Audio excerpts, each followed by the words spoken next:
안녕하세요. 저는 서울에 살고 있는 여자입니다. 제 이야기를 한 번쯤은 익명의 창구에 전달을 해보고 싶다는 바람이 있었는데 오늘 이렇게 사연으로 신청하게 되었네요. 제가 대략 어떻게 살아온 사람이었는지 먼저 소개를 드리고 싶네요.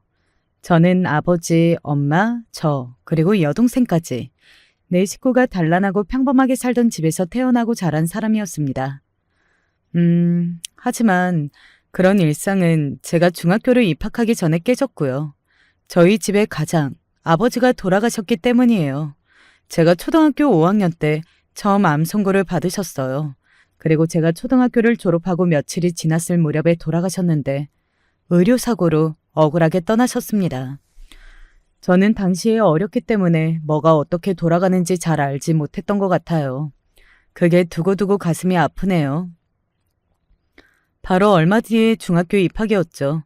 가뜩이나 아버지가 돌아가신 충격이 가시지 않았던 마당에 새로운 생활을 하려니까 적응이 너무 어려웠습니다. 중학교 생활의 시작이라는 첫 단추를 잘못 끼웠던 탓일까요? 학년이 올라갈 때는 저도 이제 친구들하고 어울려 놀면서 활기차게 지내고 싶었는데 생각처럼 현실이 안 따라줬어요. 중학교 생활을 완전히 망쳐서인지 성적도 별로 좋지 못했고 학업 분위기가 제대로 조성되어 있지 않은 고등학교에 진학을 해야 했어요. 대학은 취업률이 좋은 전문 대학교를 갔습니다. 취업도 잘 되고 학비도 저렴하고 졸업도 금방 할 수 있었으니까요. 제가 괜찮은 4년제 대학교를 갈 성적도 부족하기는 했으나 얼른 취업을 하는 쪽으로 가닥을 잡아서 엄마에게 도움을 드리고 싶다는 마음이 컸던 것 같아요. 그래서 미련 없이 전문대를 골랐었고 졸업을 앞둔 마지막 학기부터 바로 취업을 해서 일을 시작했습니다. 아버지가 돌아가신 이후 가장의 역할을 맡으시게 된 엄마는 쉼없이 달려오셨죠. 그런데 저희 아버지가 그냥 암으로 돌아가신 것도 아니고 도중에 억울해서 미치는 의료사고도 있었잖아요. 분명히 억울한 일이었으나 병원과 싸울 힘이 없어서 그저 무력하게 당해야만 했습니다. 아버지가 돌아가시고 난 이후에야 친척들이 하는 소리를 듣고서 저는 의료사고 이야기를 알게 됐었고 그제서야 그래서 그때 그랬던 거구나 라는 생각으로 머릿속에서 퍼즐을 맞추게 됐었는데 뒤늦게 알았던 저도 너무 속이 답답하고 힘들었거든요. 오죽했으면 중학교 생활을 처음부터 그렇게 망쳤겠나요? 하지만 의료사고의 그 참담한 과정을 전부 다 지나오셨던 엄마는 저와 비교할 수 없을 정도로 힘드셨던 겁니다. 그 괴로움의 깊이를 제가 가늠조차 할 수 없었어요. 아버지의 죽음은 엄마의 가슴 속에 영원히 해소되지 않을 한으로 남아 있었습니다. 가슴 속에 커다란 한을 품으신 채로 자식들을 위해 하루도 쉬지 않고 일을 다니셨어요. 집에 있던 빚은 아버지가 돌아가신 이후로 3년 정도가 지났을 때 다 갚았고요. 그 이후로는 온전히 생활비와 저축을 목적으로 엄마가 돈을 열심히 버셨어요. 제가 고등학교 3학년 수험생이었을 때 제 기억으로는 그 무렵부터 엄마가 안색이 나빠졌었죠. 아예 대학을 안 갈 수는 없으니 취업이 잘 되는 전문대로 가야겠다는 다짐을 한 것은 엄마의 나빠진 안색을 확인한 이후였습니다. 엄마, 이제는 제발 일을 좀 쉬엄쉬엄 하세요. 엄마가 일을 덜 열심히 다니시는 모습을 보고 싶은 게 요즘 제 소원이에요. 할 수 있을 때 더 많이 해야지. 일을 하는 것도 전부 다 때가 있는 법이야. 나중에 나이 들면 하고 싶어도 일을 못해.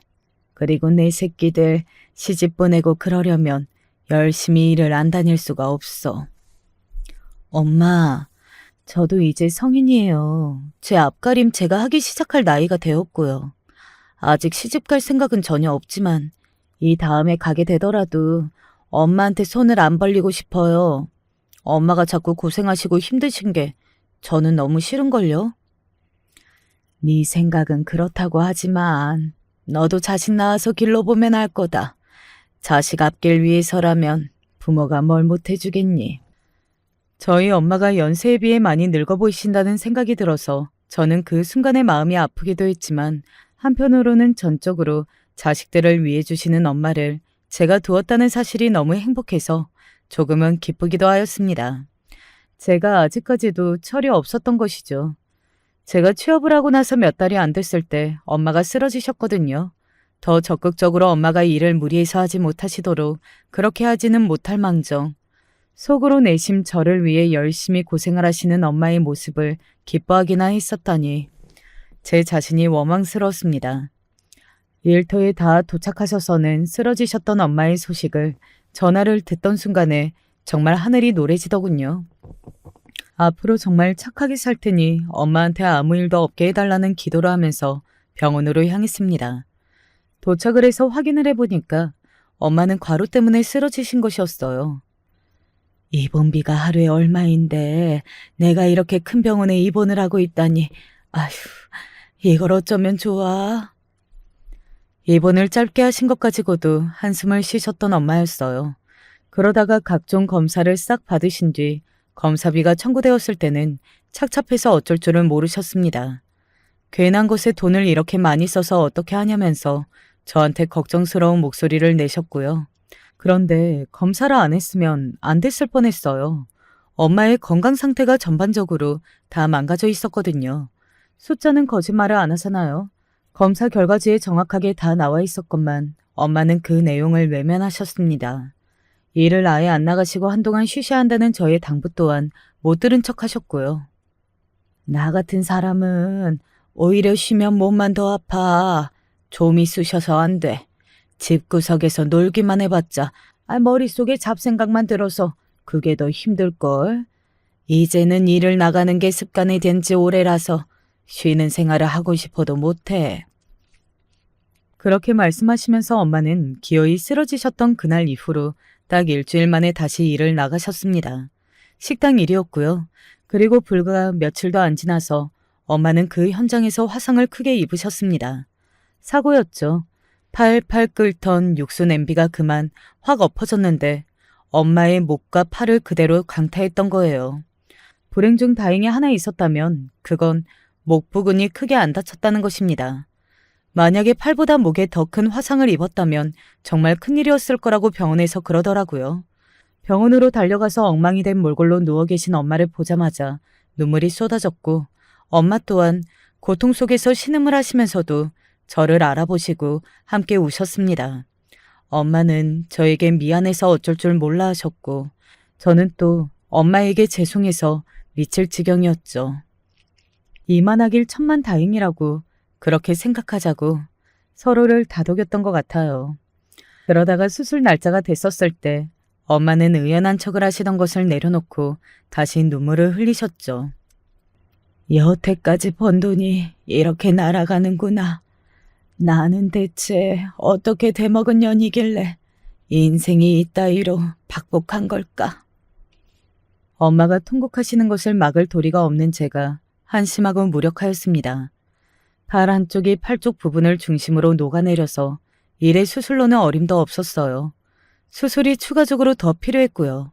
돈과 시간, 인내심, 정신력 이런 것들이 다 들어가는 싸움이었습니다. 엄마는 병원 생활을 길게 하는 게 싫다고 하시면서 치료를 위해 입원을 하실 때마다 빠른 퇴원을 원하셨어요.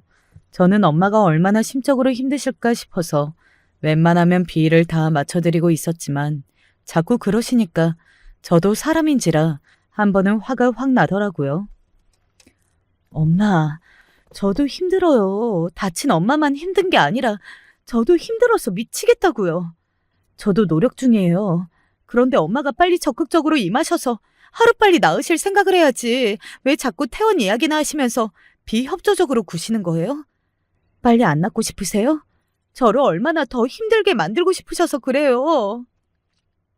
아니, 나는 그런 게 아니라 영은아, 작은 병원도 아니고 이렇게 큰 병원은 내가 무서워서 그래. 갑자기 그건 또 왜 이제 와서 무슨 소리예요? 엄마, 아무 병원에서나 이런 거 치료 못해요. 이런 전문 병원이니까 가능한 거라고요. 다른 병원은 못 가니까 그런 줄 아시고 제발 가만히 좀 계세요. 긴 병 앞에 효자 없다더니 편찮으신 엄마를 향해서 제가 짜증을 부리고 말았습니다. 짜증을 내놓고도 뭘 잘했답시고 혼자서 한참을 씩씩거리기도 했어요. 그런 저를 보면서 엄마가 조용히 말씀을 하셨습니다. 미안해, 우리 딸. 병원에 오래 있다 보면 하늘로 떠난 네 아버지가 생각나고 그래서 그때 네 아버지를 간병하면서 병원에 붙어있던 그 시절이 자꾸만 생각이 나서 이런 병원에는 오래 있기가 싫었던 것 같아. 내가 다 나약하고 못나서 그렇지. 엄마의 말씀 앞에서 저는 말문이 막혔습니다. 방금 전까지 오만 짜증을 다 부리고 인상을 써댔던 제 자신이 부끄러웠어요. 민망한 나머지 엄마 앞에서는 아무렇지 않은 척을 하면서 고개를 끄덕였고 알겠다고 말씀을 드렸지만 화장실에 가서는 엉엉 울었습니다. 제가 너무 어렸을 때 암에 걸리시고 의료사고를 당하시고 돌아가신 아버지가 원망스럽기까지 했어요. 아버지, 왜 그렇게 가셨어요? 왜 저에게 후회를 남겨주셨어요? 집에 계속해서 감당하기 힘든 일만 일어나요. 이럴 때 아버지는 왜 같이 안 계시는 거예요? 울면서 저도 모르게 그런 원망의 독백이 튀어나가더군요. 하지만 그러고 나니까 차라리 후련했어요. 과거를 돌이킬 수 없다는 게 새삼 실감이 되었거든요. 정신 차리고 버티면서 어떻게든 이 암흑의 터널을 빠져나가기만 하면 그 터널 끝에는 찬란한 빛이 있을 거라고 그렇게 믿으면서 마음을 다잡았습니다. 저에게 당신의 약한 부분을 털어놓으셨던 엄마 역시 좀 더 강인해지기로 결심을 한 듯 보였어요. 굳이 서로 말을 하지는 않았으나 눈빛으로 엄마와 제가 통했습니다. 예고 없이 찾아온 불행들로 넘어지고 무너지고 힘든 과정을 반복하게 됐지만 그럼에도 버티고 일어나 보자고 어느 순간 굳게 다짐이 들었던 듯 싶어요. 엄마가 힘들게 모아오셨던 돈, 사회 초년생이었던 제가 어렵사리 벌고 있었던 돈, 모두 치료비에 들어갔기 때문에 이제 처음부터 다시 시작해야 하는 셈이었습니다. 엄마가 팔에 불편함을 크게 느끼지 못하시는 정도로 일상에 복귀를 하셨을 때 여동생은 대학을 다니고 있었어요. 아버지가 돌아가신 이후로 정신없이 일을 다니시느라 바쁜 엄마와 매사에 우울한 기색으로 학교 생활을 힘들어하던 언니를 뒀던 게 제 여동생이었죠. 아마 여동생의 입장에서는 가족에게 기댈 수 있는 건 없다고 생각했던 것 같아요. 중학교 시절에 제가 학교에서 아무 소리도 못했으면서 괜히 집에서는 여동생한테 신경질을 크게 내고 짜증을 내기도 했었습니다. 학교에서 당하는 일들 때문에 생긴 스트레스로 그렇게 풀었던 것 같아요. 제가 고등학교 때는 여동생이 사춘기 중학생이었고 자매가 둘이 성격이 워낙 달라서 그때부터는 대화도 거의 할 일이 없었어요. 그렇게 대면대면한 자매 사이가 되어가고 있었습니다. 저와 다르게 여동생은 꽤 좋은 대학교를 갔습니다. 합격했다는 이야기를 들었을 때 신기했고 기쁘기도 했지만 그때는 엄마가 화상을 크게 입으신 직후였으니까요. 시기가 안 좋았죠. 거기는 학비가 너무 비싸잖아. 성은아, 미안한데 다른 곳을 선택하면 안 될까? 뭐? 힘들게 합격을 해놨는데 어떻게 포기하고 다른 곳을 가? 바보가 아닌 이상 누가 그런 선택을 해. 언니는 공부를 못했으니까 머리가 안 좋아서 이해가 안 되겠구나. 야, 김성은, 너 진짜 말을 함부로 하고 그럴래? 지금 상황이 어려우니까 내가 이러는 거잖아. 그건 그거고 이건 이거지. 언니는 제대로 알지도 못하잖아. 대학마다 급이 어떻게 다른지 알기나 해? 전혀 모르면서. 그러니까 모르면 그냥 입 닥치고 돈이나 내놔. 나 대학 가야 하니까. 엄마도 그렇게 되신 상황에서 여동생까지 정말 이중고였습니다. 여동생이 악에 받쳐서 소리를 지르고 돈을 달라고 하는데 괘씸하고 화가 났지만 외면할 수는 없더군요. 이러나 저러나 제 여동생이고 좋은 대학을 가야 미래의 전망이 더 좋게 보인다는 건 당연한 이야기였고 제가 중학교 시절에 여동생한테 언니로서 모범을 보이지 못하고 나쁘게 굴었던 게 제 마음속에 죄책감으로 남아있었기 때문입니다. 그래서 있는 돈 없는 돈 다 털어서 등록금을 대줬어요. 여동생은 자기가 저보다 공부를 잘하고 성격도 외향적이라서 친구들이 많다는 이유로 저를 깔보았습니다. 제가 회생하는 걸 당연하게 생각했고요.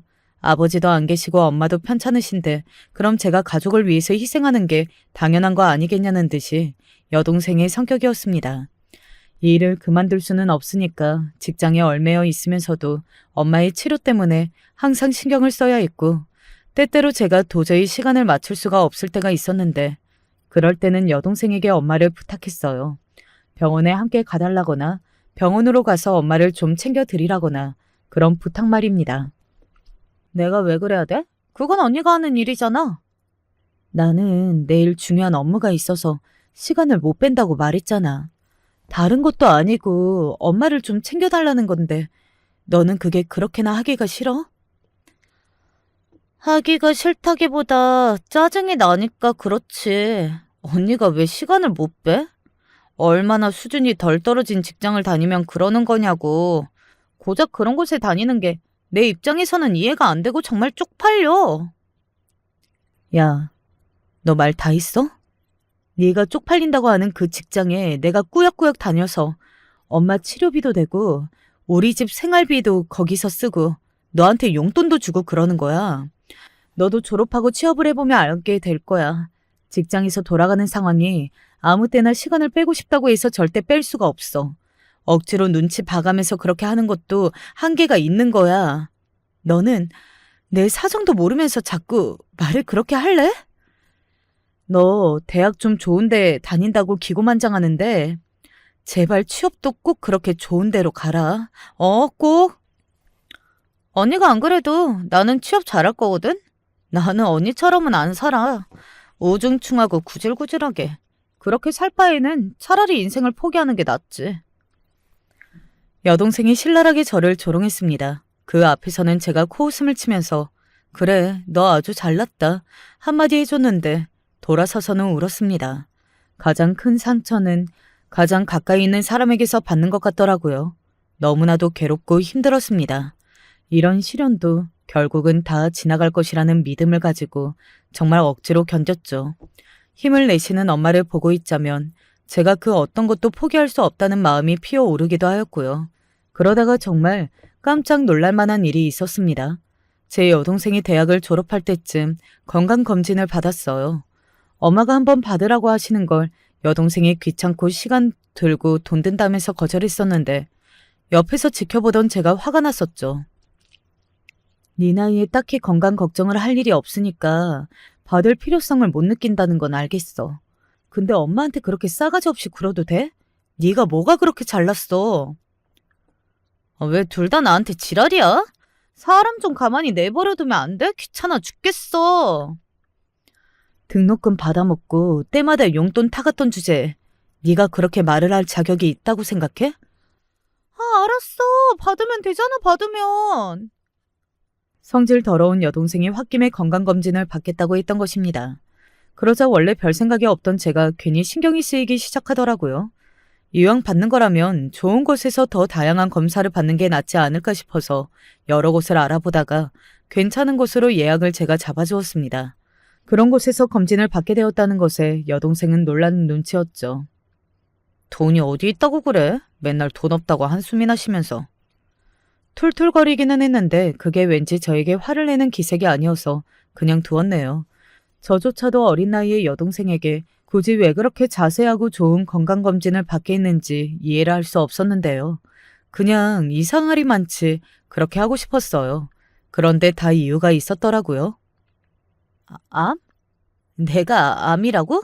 내가 나이가 몇인데 이 젊고 어린 나이에 딱히 몸이 이상하다는 느낌도 받아본 적이 없는데 말도 안 돼. 여동생은 암이었습니다. 모두가 뒤집어졌죠. 생각지도 못한 일이었어요. 그런데 여동생이 걸린 암이 바로 아버지가 걸리셨던 바로 그 암이었습니다. 그 사실 하나로도 여동생이 왜 그 나이에 암에 걸렸는지 유추가 가능했죠. 이렇게 초기에 발견하는 경우는 정말 드문 일이라고 하면서 병원에서는 기적이나 다름없다고 말을 해줬어요. 걱정할 거 없고 치료만 잘 받으면 된다고 병원 측에서 그랬고요. 너무나 다행이라고 이건 정말 하늘에서 아버지가 알려주시고 살려준 거라고 저와 엄마가 여동생의 손을 양쪽에서 붙잡고 병원에 다녀왔던 그날 눈물을 흘렸습니다. 여동생이 눈물을 꾹 참더라고요. 그리고 저와 따로 있을 때 이렇게 말을 했습니다. 이미 돌아가신 분이 알려주기는 뭘 알려줘. 아버지는 아무것도 하신 거 없어. 나한테 이런 몹쓸 병만 물려주셨을 뿐이지. 언니가 나를 살린 거야. 아버지가 아니라 언니가 한 거라고 생각해. 싸가지가 없던 제 동생이 맞나 싶었습니다. 저에게 그동안 미안했다고 하면서 사과를 하더군요. 자존심이 강하고 성질 더러운 여동생이 사과를 해온 것에 저도 미뤄뒀던 사과를 그제서야 했습니다. 나도 미안해. 내가 중학교 때 너한테 심하게 굴고 스트레스 풀었던 거 정말 후회하고 있어. 학교에서 그때는 정말 힘든 일이 많았거든. 매일이 괴로워서 집에서라도 그렇게 풀고 싶었나 봐. 저는 친구 하나 없이 중학교를 다녔던 이야기를 여동생에게 해줬어요. 그러자 여동생은 제가 그 정도로 힘들게 학교 생활을 했던 건지는 몰랐다고 하면서 울었습니다. 조금 계기가 이상하기는 했지만 저희 자매가 드디어 속내를 터놓고 진정한 화해를 하게 되었어요. 여동생은 열심히 치료를 받으면서 건강관리도 잘했고요. 병원 다니는 건 내가 도사야. 그러니까 성은이는 내가 챙기면 돼. 엄마가 그렇게 말씀을 하셨을 때는 정말 든든하고 마음 한켠이 따스해지는 기분이었답니다. 어려운 환경 속에서도 공부를 잘 해내서 대학 입시를 해냈던 악발이 제 여동생답게 금방 건강을 되찾았고 취업도 잘했습니다. 암을 초기에 발견해서 극복해낸 자기의 이야기를 감동적인 경험담을 녹여내서 그걸 취업 준비에 써먹었더라고요. 정말 대단하죠? 보통 내기가 아니었던 여동생이 결국은 대기업에 들어갔어요. 합격했던 날 새 모녀가 얼싸 안았습니다. 엄마하고 저는 울었는데 여동생은 안 울더라고요. 그리고 기념으로 외식을 나가자면서 제가 식당을 알아보는 걸 옆에서 지켜보더니 타박을 해댔습니다. 잠깐만, 언니 무슨 짓이야? 왜? 너 양념고기는 다 좋아하잖아. 여기가 엄청 잘 되는 돼지 갈비집인데? 별로야? 고기 말고 다른 거 먹을까? 그게 아니라 지금이 보통 경사 난 것도 아니고 이 정도로 축하할 일이 생겼으면 당연히 소고기를 먹어야 하는 거 아니야? 소고기? 그럼 소고기를 먹으러 나가자고. 집에서 구워 먹어본 적도 몇 번 안 되는데 그걸 나가서 먹는다니. 외식으로 소고기를 먹어본 적은 없잖아. 비싸서 그랬지. 한우라도 먹으러 가면 계산서에 숫자가 엄청 낮을 테니까. 그런데 이런 순간에는 소고기쯤이야. 먹어도 되잖아. 그런가? 나는 별 생각 없이 돼지갈비나 먹으려 했는데. 기분이다. 그럼 소고기 파는 곳으로 알아볼게. 당연하지. 돼지고기 같은 소리도 하지 마. 진짜 하여간 언니는 모르는 게 너무 많다니까. 소고기랑 돼지고기는 맛이나 가격 문제를 떠나서 우리나라에서 인식 자체가 다른 거야. 소고기를 대접하는 거랑 돼지고기를 대접하는 거랑은 아예 결 자체가 달라. 여동생이 잘난 척을 하면서 말을 다다다 쏟아내는데 그게 얄밉다기보다는 기특했습니다. 아무래도 제가 언니라서 그런 모양이었어요. 여동생 덕분에 거의 처음으로 소고기 전문 식당에 가서 살살 녹는 고기를 구워 먹었습니다. 자식들 입으로 들어가는 거나 신경을 쓰시던 엄마도 제가 자꾸만 고기를 앞에 놓아드리자 못 이기는 척 맛을 보시더니 금세 안색이 밝아졌어요. 너무너무 맛있다고 하셨습니다. 저렇게 좋아하시는데 진작에 소고기도 사드리고 그럴걸. 비싸기는 해도 한 번씩 먹으러 다니지 못할 가격까지는 아닌데 왜 나는 그러지 못했을까? 생각하고 사는 수준이 너무 갑박함 속에만 갇혀 있으면 그렇게 되는구나. 형편에 맞춰서 사는 것도 중요하지만 때로는 누릴 수 있는 건 즐겁게 누리면서 살아야 한다는 것을 그제서야 깨달았어요. 또한 젊음은 돌아오지 않으니까요. 대기업에 입사를 한 이후 여동생은 저에게 돈 같은 거 너무 신경 쓰지 말고 여태까지 몸고생 마음고생만 실컷 해왔으니 앞으로는 즐겁게 젊은 청춘을 누리며 살라고 해줬습니다. 언니 나이의 여자들이 요새 어떻게 멋을 부리고 다니는지 뭘 하면서 재밌게 사는지 그런 것 좀 찾아보고 참고로 하면서 언니도 그렇게 지내봐. 친구도 만들고 남자친구도 사귀어야지. 언제까지 청승맞게만 있을 거야? 얘가 진짜? 누가 청승맞는다는 거야? 아니거든? 솔직히 여동생이 저를 위하는 말을 해주었다는 것만으로도 감동적이었고 정말 좋더라고요. 저는 전문대도 짧게 재학을 했으니까 이렇다 할 깊은 관계가 없었습니다. 여동생이 자기랑 엄마한테만 말을 그렇게 잘하지 말고 밖에 나가서 다른 사람들한테도 말을 그렇게 한번 잘해보라고 하면서 인간관계를 새로이 만들 수 있는 활동을 강력히 권해주었어요. 제가 팔자에도 없을 것 같은 동호회라는 걸 들어본 건 그러니까 전부 다 여동생이 등을 떠밀어서 그랬던 것이었죠. 좁은 직장에서도 인간관계가 항상 거기서 거기였고 그러니 새로이 사람들을 만나보라며 여동생이 부린 성화가 아니었다면 저는 동호회 같은 걸 들어볼 생각도 못했을 것입니다. 하지만 운명은 어떤 방식으로도 이뤄지더라고요. 그래서 운명인가 봐요. 여동생이 저에게 떠밀려서 건강검진을 받았다가 암을 초기에 발견했던 것처럼 저도 어떨결에 동호회 활동을 하기 시작했는데 거기서 친해진 어떤 사람을 통해 남자를 소개받게 됐던 거예요. 그 남자가 바로 제 남편입니다. 정말 신기한 일이죠. 그런 방법이 아니었으면 아마 저는 남편을 못 만났을 것 같아요. 집안 수준 차이가 많이 났기 때문입니다. 저희 집은 넘긴 고비가 너무 많았고 여동생도 이제서야 본격적으로 돈을 벌기 시작한 거라서 집에 재산이랄 게 뭣도 없었어요. 하지만 시댁은 달랐죠. 시부모님이 서울 강남에 자가로 거주를 하셨다는 대목 하나로도 설명이 될 것 같네요. 저는 남편이 마음에 들었습니다. 처음부터 마음에 쏙 들어서 여기까지 힘들게 살아온 제 인생, 이런 남자와 결혼을 해서 보답받고 싶다는 생각이 솔직하게 고백하자면 강하게 있었습니다. 그러나 자신감이 부족해서 망설였는데 그건 저를 눈치챈 여동생이 또 한 번 제 등을 떠밀었어요. 나는 이제 내 앞가림 혼자서 잘만 하고 엄마는 나랑 잘 지내고 계시잖아. 언니의 발목을 잡는 건 아무것도 없어. 그러니까 앞만 보고 결혼이나 해. 바보같이 망설이지 말고 얼른 결혼해버려. 내가 도와줄 수 있는 건 다 도와줄 테니까. 너 진짜 내 동생 김성은 맞아? 너 뭐 잘못 먹었니? 아니면 어디가 아파? 뭐래? 나 멀쩡하고 정상이거든? 언니를 너무너무 위하는 마음으로 이러는 거 아니야. 괜찮은 형부가 생길 기회를 놓치기 싫은 것뿐이니까 오해하지 마.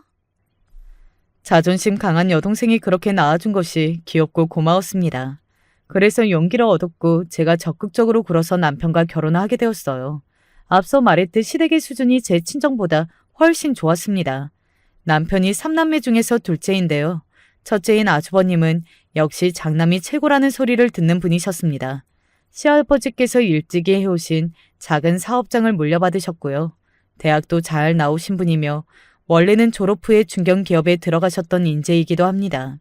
그곳에서 일을 하시다가 시아버지의 사업장으로 옮겨가신 것이었죠. 그리고 의사와 결혼하셨습니다. 남편은 중소기업에 다니고 있었고요. 연봉은 당시 나이나 사회생활 경력에 비해서 꽤 잘 받고 있던 편이었습니다. 막내가 늦둥이 신우였어요. 재수도 아니고 삼수를 해서 명문대에 입학을 했었고요. 당시에는 아직 대학생이었습니다. 우리 영석이가 자기 학만큼 결혼을 잘할 거라고는 내가 애초에 생각도 안 했었지. 옛날부터 우리 집이 형보다 나은 아우가 없는 집이었으니까. 하지만 아무리 그렇다고 해도 어떻게 고작 이런 수준의 여자하고 결혼을 하겠다는 건지. 아휴, 기대를 못 미쳐도 너무 한참을 못 미치네. 시어머니께서는 저를 마음에 안 들어 하셨어요. 며느리감으로 너무 부족하다고 보셨습니다. 그런데 결국에 저를 허락하셨던 이유는 크게 두 가지로 들어보자면 이러했죠. 장남이 결혼을 워낙에 잘했고 뭐든 척척 해내는 완벽한 자식이니까 차남은 흠이 있는 결혼을 해도 어쩔 수 없다고 생각을 하셨던 것입니다. 자식 농사가 쉽지 않고 다 그런 법 아니겠냐며 한숨을 쉬셨습니다. 그리고 나머지 이유는 제 여동생이 대기업을 다닌다는 것이었어요. 사돈 집안이 창피해서 어디 말도 못하고 부끄러웠는데 그래도 사돈 처녀가 알아주는 대기업 다니는 거 그거 하나 딱 있어서 망정이지. 시어머니께서는 사람에게 급이라는 것이 있다고 보시는 분이었습니다. 당연히 당신이 강남에 사시는 건 역시도 의미를 부여하면 무척 자부심을 가지고 계셨어요. 암만 해도 영석이는 대학을 그것보다 더 잘 갔어야 해. 대학을 애매하게 갔을 때부터 단추가 잘못 끼워졌어. 결국 결혼을 급 떨어지게 해버렸잖아. 제 남편이 당신의 기대에 못 미치는 대학에 갔을 때부터 그게 마음에 그렇게나 안 드셨던 모양이더라고요. 은근히 재수를 권하셨으나 남편은 그 정도에도 충분히 만족을 했기 때문에 그냥 입학을 해버렸습니다.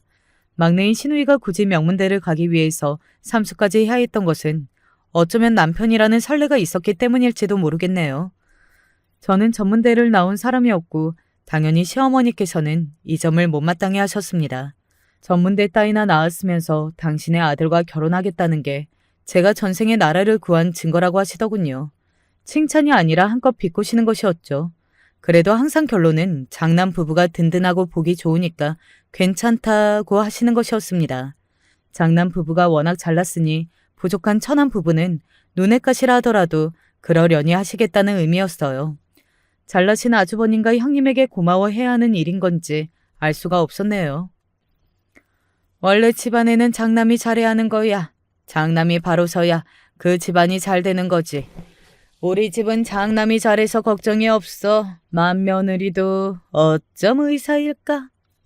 저희 부부가 결혼할 때 형님이 둘째 임신을 하셔서 시댁의 관심사가 분산이 되었습니다. 참고로 아주버님네 첫째는 딸이고요. 이때 생겼던 둘째는 아들이었어요. 뱃속의 아이가 아들이라는 사실이 밝혀졌을 때 시어머니께서는 손뼉을 치시며 기뻐하셨습니다. 역시 이번에는 해낼 줄 알았다. 아들이라니 정말 잘했다 잘했어 최고다. 우리 예쁜 며느리. 그러더니 문득 저를 보시면서는 표정을 굳히셨죠. 너는 그래 뭐 잘해봐라. 머쓱하게 그런 말씀이나 주셨습니다. 근데 제가 예상외로 임신이 바로 됐어요. 결혼하고 반년 만에 임신 사실을 알게 되었고요. 이듬해에 출산했고 아들이었습니다. 새로운 생명이 탄생한 것에 모두가 기뻐했고 당연히 저희 엄마와 여동생도 병원으로 아기를 보러 찾아와서 즐겁게 이런저런 이야기를 떠들었었죠. 그러다가 우연히 여동생이 조카가 태어났으니 앞으로 건강관리도 더 신경 써서 하고 오래오래 살겠다면서 그런 이야기를 하는 게 시댁의 귀에 들어간 겁니다. 사돈처녀가 암이었다니?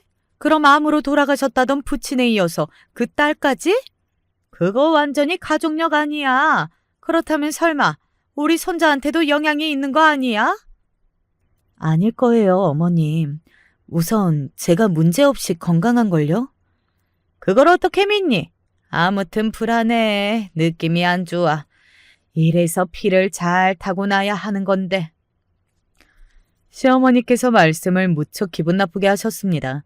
형님네 둘째한테는 벌써부터 영특한 게 보인다는 둥, 세상 천지에 이렇게 차분하고 똑똑한 아기가 어디에 있냐는 둥, 그런 말씀만 하신다는 걸 제가 이미 알고 있었는데 말이죠. 비교가 되어서 많이 씁쓸하더라고요. 그런데 정작 형님네 둘째인 제 시조카가 자꾸 잔병 치레를 하게 되면서 고생을 많이 했습니다. 두 돌을 전으로 그러더니 꽤 오래 그랬죠. 반면에 저희 아들은 아무 일도 없고 건강하기만 했습니다. 시기에 맞춰서 기어다니고 걷고 뛰고 말하고 그냥 모든 것을 무난하게 잘해내가면서 커갔어요. 그래서 시어머니께서 점차 하실 말씀이 없어졌던 것이고요. 당신도 민망하기는 하셨을 테니까요. 시어머니께서 습관적으로 비교를 하시고 막말을 일삼으시는 걸 두고 남편은 모른 척하는 게 약이라고 했습니다. 우리 엄마 원래 그러시는 분이니까 그냥 한 귀로 듣고 나머지 한 귀로 흘리는 게 최선이야. 남편이 그렇게 구는데 제가 굳이 나서서 오버를 떨 이유가 없었기에 저는 항상 잠자코 있는 편이었네요. 그러다가 남편의 직장 문제 때문에 천안으로 내려가서 3년을 지냈습니다. 저희 아들이 5살 생일 지나고 얼마 안 돼서 다시 이사를 하였고요. 서울의 바로 옆 성남으로 이사를 했어요. 원래 서울 강동 송파 이쪽까지도 봤었는데 같은 가격대에서 성남 쪽에 더 괜찮은 컨디션의 집을 구할 수 있었기에 최종 선택을 그렇게 했습니다. 아휴, 너희가 능력만 좀 더 있었어도 서울에 들어와 살았을 텐데. 지금도 서울 바로 근처라서 크게 상관없는 것 같아요. 지내기에 좋아요. 서울 바로 근처인 거랑 서울인 거랑 그게 같니? 종이 한 장 차이라도 결국은 차이가 있다는 거잖아. 거기서 바로 급이라는 게 갈리는 거란다. 그렇게 잔소리를 하실 거라면 저희 부부가 집을 구할 때 도움이나 좀 주시지 하는 소리가 목구멍까지 차올랐습니다. 평생 돈 버는 일은 시아버지께서 하셨고 시어머니께서는 결혼하신 후로 일을 해보신 적이 없었으니까요. 큰 돈을 쓰는 일을 안 해보셨습니다. 큰 돈을 만지고 쓰는 건 오로지 시아버지의 몫이었죠. 그러니 정말 만약에 시어머니께서 저희 부부에게 집을 구하는 데 도움을 주고 싶으셨다고 한들 어차피 시아버지의 허락이 필요했을 겁니다. 그런 생각으로 저는 조용히 웃었네요. 그러는 동안에 어느새 둘째는 안 낳느냐는 잔소리로 넘어가 있었죠. 나이 더 먹기 전에 얼른 둘째를 낳아야지. 아무리 그래도 외동은 너무하지 않니? 애 생각은 안 해? 애가 지금이야 괜찮겠지. 이제 학교 들어가고 그러면 동생 만들어 달라고 난리일 거다. 사실 천안에 있을 때 둘째가 생겼는데 임신 사실은 안 지 얼마 안 되어 유산을 겪었습니다. 굳이 시댁이 말을 하지 말라고 남편이랑 상의를 끝낸 부분이었고요. 도대체 둘째 소식은 언제 나오냐며 그 후로 저를 들들 볶으셨고 아마 짜증을 부리시는 게 시누이가 만년 대학원생이라서 그것 때문에 요새 기분이 안 좋으신 모양이라고 남편이 추측을 했었죠. 시누이가 대학원을 간 것까지는 좋았는데 아직 결혼의 기역자 근처에도 안 간 상태였거든요. 고학력자 엘리트 딸을 주변에 자랑하고 다니셨으나 속으로는 그 딸 때문에 한숨을 푹푹 내쉰다는 사실을 시어머니께서는 스스로도 받아들이기 어려우신 모양이었습니다. 이사를 하고 나서 남편이 새로운 출퇴근 생활에 적응을 하고 난 뒤 이제는 제가 일을 새로 시작할 차례였어요. 저도 엄마 딸인가 보더라고요. 더 나이를 먹으면 하고 싶어도 하지 못하는 일들이 있잖아. 그러니까 후회하기 전에 지금 시작해두자. 도저히 집에서 가만히 쉴 마음이 안 들었습니다. 부지런히 사회생활을 하고 싶었어요. 제가 학창시절에 외롭게 고립되었던 슬픈 경험을 오히려 바탕으로 삼아 청소년을 위한 도서를 만드는 곳에서 일을 하게 되었습니다. 솔직히 돈은 크게 안 됐는데요. 그래도 일을 나가는 게 좋았어요. 아이의 미래를 위해서라면 한 푼이라도 더 벌어두는 것도 당연히 중요했고요. 작은 사무실은 성남에 있었지만 가끔 강남에 있는 본사 건물로 출근을 하는 경우가 있었습니다. 그럴 때면 시간 관리가 안 돼서 아이가 어린이집에 혼자 너무 오래 있어야 했어요. 그래서 고민 끝에 시어머니께 부탁을 드리기로 했던 것입니다. 특별한 일정이 없으면 거의 댁에 계셨고 무엇보다 이미 손주를 가끔 봐주고 계셨거든요. 아주버님과 형님네 아이들 말이에요. 첫째가 초등학생이라 누가 의사 딸 아니랄까봐 그 어린 나이에도 학원을 다니느라 바빴지만 어린 둘째는 시어머니께서 종종 돌보고 계셨습니다. 저희 아들하고 어차피 또래니까 만약 같은 날짜에 시어머니께서 맞게 되어도 아이들끼리 알아서 잘 놀 거라는 생각이 들었어요. 이런 의견을 조심스레 드렸더니 시어머니께서도 동의를 하시더라고요. 별로 부담이 안 될 것 같다고 하셨습니다. 네가 맨날 강남으로 출근을 하는 것도 아니고 한 달에 끼케야 2번에서 3번이라면서 그 정도라면 나도 괜찮을 것 같구나. 그렇게 해라. 어머님, 정말 감사합니다. 덕분에 살았어요. 그때만큼 시어머니가 멋져 보이고 감사했었던 적이 없었습니다. 흔쾌히 허락을 해주신 것에 저는 속으로 드디어 한 집 식구이고 며느리라고 인정을 받은 기분마저 들었어요. 워낙 저를 못마땅해 하셨던 데다가 3년간 멀리 떨어져 살기도 했었으니까요. 천안에서 지낼 때도 2달에 한 번씩은 올라와서 뵙기는 했었지만 제 노력에 비해서 항상 미미한 반응을 주셨던 분이거든요. 그런데 이제 인정을 받은 것 같아서 너무 좋았습니다. 며칠 후 출근으로 강남을 하게 돼서 시댁에 아이를 맡겼어요. 그리고 퇴근하면서 들렀을 때 시어머니께서 좋아하시는 바게트빵을 유명한 빵집에서 사다가 전해드렸고요. 근데 시댁에 가보니까 시조카도 함께였습니다. 아주버님네 둘째요. 아이들끼리 잘 놀았겠구나 싶어서 흐뭇하게 웃었죠. 거듭 시어머니께 감사 인사를 남겼고 다시 며칠이 지나서 아이를 맡길 일이 있었습니다. 이번에는 출근길에 맡기면서 음식을 드렸는데 하나로 마트로 가서 고르고 골라온 품질 좋은 소고기였습니다.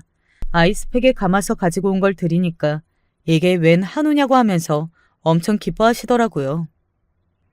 요즘 일교차도 심하고 면역력이 떨어질 때잖아요. 좋은 거 잡수셔야죠. 네가 의외로 세심하구나. 맞다 맞아. 일할 때 잘 챙겨 먹어야지. 아이는 걱정하지 말고 일하러 가라고 그러셔서 발걸음 가볍게 떠났습니다. 그리고 퇴근길에 아이를 데리러 갔는데 또 시조카가 와 있더라고요. 그냥 그런가 보다 싶었어요. 그런데 집으로 가는 길에 제가 저희 아들이 말했어요. 형아는 할머니 댁에 자주 온대. 나보다 엄청 더 자주 온다고 그랬어. 시조카가 제 생각보다 시댁에 자주 오는 모양이었습니다. 그래서 고개를 끄덕이고 있는데 문득 밀폐된 차 안에서 고기 냄새가 맡아지는 거예요. 바로 소고기 생각이 났죠. 그래서 할머니가 고기를 구워주셨냐고 하니까 아이가 맞다고 했습니다. 비빔밥인지 볶음밥인지 하는 점심을 먹고 나서 낮에 시조카가 왔대요. 그리고 얼마 안 돼서 시어머니께서 고기를 굽기 시작하셨다고 합니다. 형아하고 같이 소고기 먹었구나. 맛있었겠네. 아닌데? 소고기는 형아만 먹었는데? 할머니가 살살 녹는 소고기라고 하면서 형아한테만 줬어. 어? 그게 무슨 소리야? 그럼 너는 고기를 안 먹었어? 나는 다른 고기 먹었어. 할머니가 맛있는 돼지고기라고 하면서 나한테 그거 줬어. 뭐? 돼지고기? 너도 소고기를 먹고 싶다고 하지 그랬어. 나도 그거 먹고 싶었는데 할머니가 나는 안 된다고 했어. 그리고 형아가 내가 먹는 거 맛보고 싶다고 막 그랬는데 할머니가 형아한테 소고기 많이 먹어야 한다고 했어. 돼지고기가 두꺼워서 어린아이가 먹기에는 벅찼는지 씹다가 힘들어서 그냥 꿀꺽 삼키는 경우가 많았고 점심을 먹고 난 지 그렇게 얼마 안 됐기 때문에 고기를 많이 먹고 싶지 않았다고 저희 아들이 그랬습니다. 저는 아무렇지 않은 척 아들 앞에서는 그렇게 굴었으나 가슴이 무너져 내렸어요. 소고기, 돼지고기가 주는 의미의 차이를 잘 알고 있었기 때문입니다. 집에 도착해서 바로 연락을 드렸죠. 저희 아들이 그랬다고 하는데 사실이냐고, 왜 그러셨냐고 너무 속상한 마음에 여쭈자마자 시어머니께서 코웃음을 치셨습니다. 둘이 어떻게 갔니? 한쪽은 장손인데 우리 귀한 장손이 아기 때 잔병 치레를 한 게 있어서 면역력 관리를 잘 해줘야 돼. 똑같이 아이들이고 어머님 손자들인데 어떻게 그러세요? 적어도 같이 먹게 하실 수는 있었잖아요. 아, 둘이서 급이 다른 걸 어떡하니? 그건 어쩔 수 없는 거란다. 너무 분해서 몸이 떨렸고 전화를 끊고 나서 한참 울었어요. 퇴근한 남편에게 무슨 정신으로 이야기를 했는지도 모르겠습니다. 저 때문에 아이가 상처를 받았을까봐 미안하다고 했을 때 남편이 단호하게 고개를 저었어요. 절대 제 잘못이 아니라고 하면서 저녁도 안 먹고 옷만 갈아입은 채로 집을 나섰습니다. 남편은 그 길로 시댁에 가버렸어요. 저는 일이 너무 커진 게 두렵고 걱정돼서 발을 동동 구르며 기다렸죠. 시댁에선 난리가 났습니다. 마침 아주버님하고 형님이 둘째를 데리러 모처럼 함께 시댁에 들르신 참이었고 그때 남편이 도착을 했던 거예요. 마침 다 모였으니 잘 됐네요. 다 있는 앞에서 엄마가 똑바로 말씀을 해보세요. 손자 차별하셨는지 안 하셨는지. 아이고야, 너 오늘 낮에 있었던 일 때문에 이러는 거니? 네 처가 다 일러 바치듯? 지가 사왔던 소고기랍시고 그거 더럽게 생색을 내네. 그 정도는 애 봐주는 값이면 당연히 받아야 하는 거 아니야. 아, 그리고 내가 그걸 어느 쪽에 주든 내 마음이지.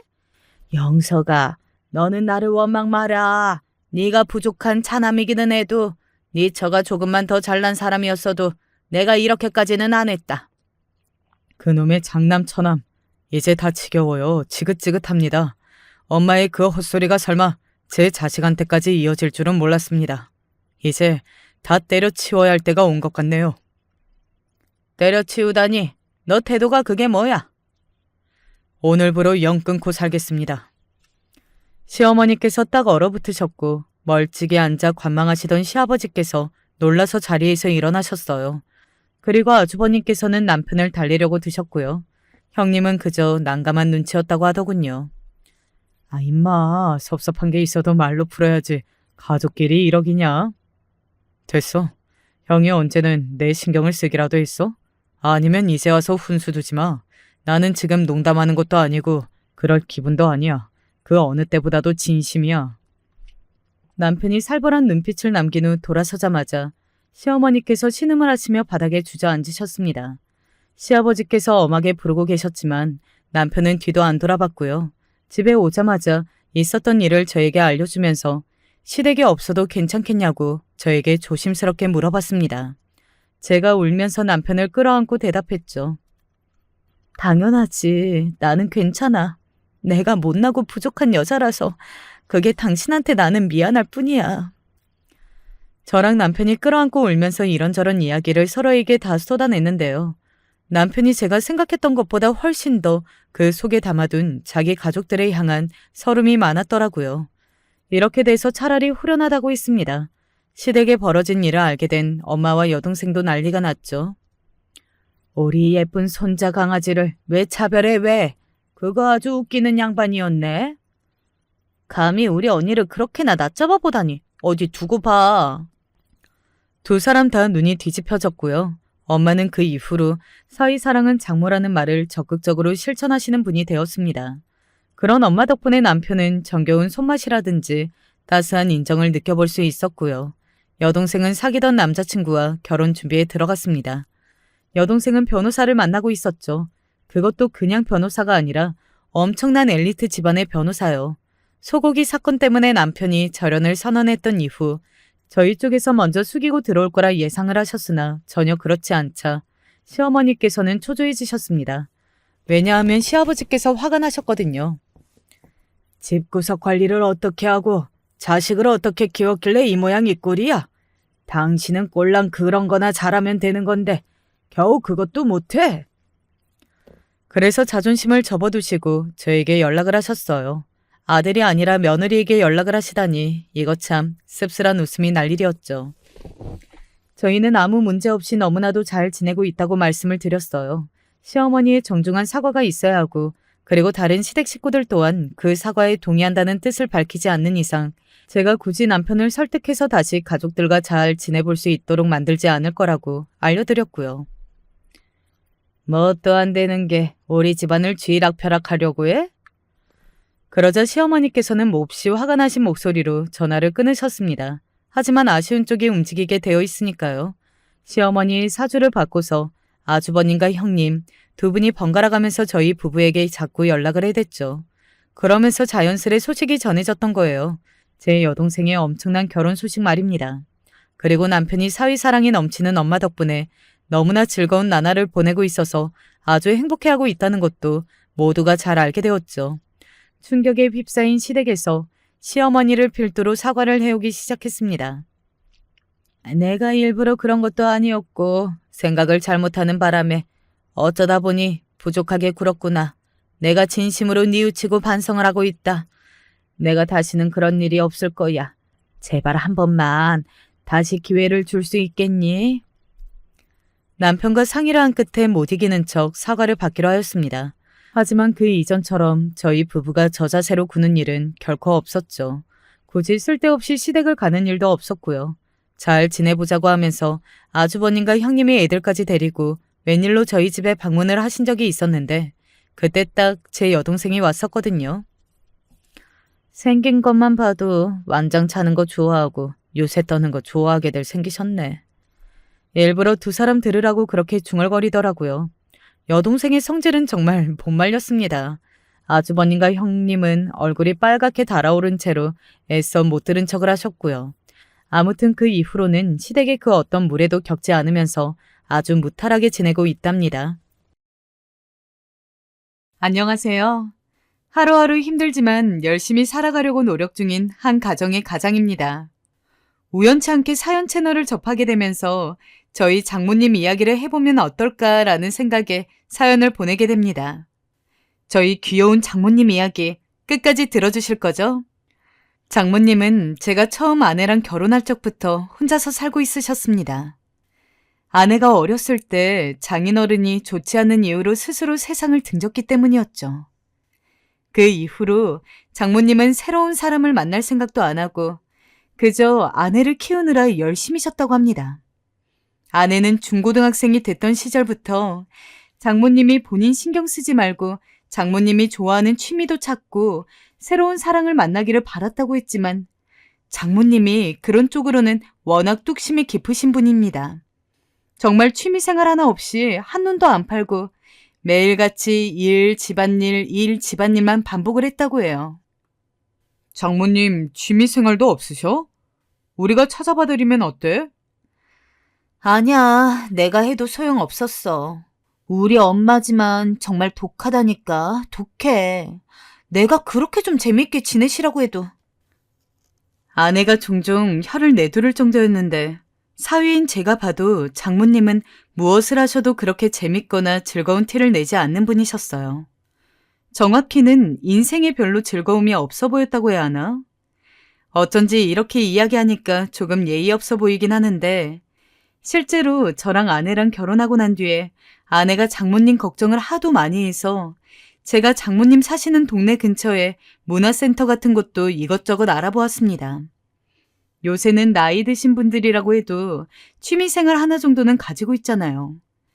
건강에 좋다고 해서 수영도 시켜드려 보였고 나이 드신 분들이 바둑 좋아한다길래 바둑도 시켜드려 보았고 정말 이것저것 다 권유를 해봤는데 사위가 직접 해주는 거니까 일단 거절은 안 하고 받기는 하셨지만 늘 몇 주 안 가서 이거는 나랑 안 맞는 것 같다 라며 단 한 번도 몇 주 이상을 진행을 해본 적이 없습니다.